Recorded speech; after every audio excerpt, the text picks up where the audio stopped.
നമസ്കാരം, W vision news അപ്ഡേറ്റ്സിലേക്ക് സ്വാഗതം.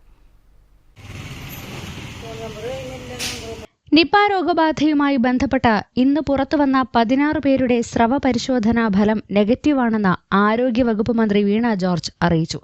ഇന്ന് പുതുതായി 80 പേരെ സമ്പർക്ക പട്ടികയിൽ ഉൾപ്പെടുത്തിയിട്ടുണ്ട്. ഇതിൽ 50 പേർ ഹൈ റിസ്ക് വിഭാഗത്തിലാണ്. ഇന്ന് ഉൾപ്പെടുത്തിയ 80 പേരടക്കം നിലവിൽ ആകെ 255 പേരാണ് സമ്പർക്ക പട്ടികയിൽ ഉൾപ്പെട്ടിട്ടുള്ളത്. ഇതിൽ 77 പേർ ആരോഗ്യ പ്രവർത്തകരാണ്.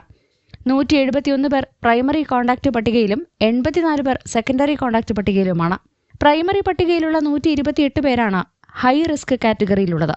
മരിച്ച 24-കാരൻ പഠിച്ചിരുന്ന ബംഗളൂരുവിലെ കോളേജിൽ നിന്നുള്ള 30 പേരും സമ്പർക്ക പട്ടികയിലുണ്ട്.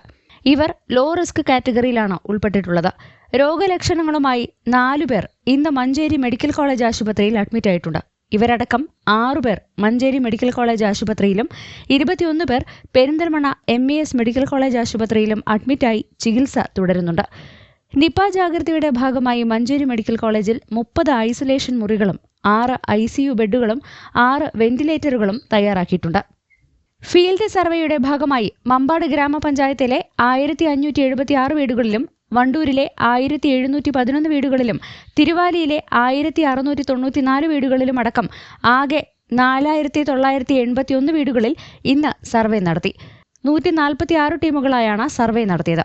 മമ്പാട് ഗ്രാമപഞ്ചായത്തിൽ 28, വണ്ടൂരിൽ 39, തിരുവാലിയിൽ 40 അടക്കം ആകെ 107 പനിക്കേസുകൾ ഇന്നത്തെ സർവേയിൽ റിപ്പോർട്ട് ചെയ്തിട്ടുണ്ട്. ഇവരാരും പ്രാഥമിക സമ്പർക്ക പട്ടികയിൽ ഉൾപ്പെട്ടവരല്ല. News bureau, Malappuram.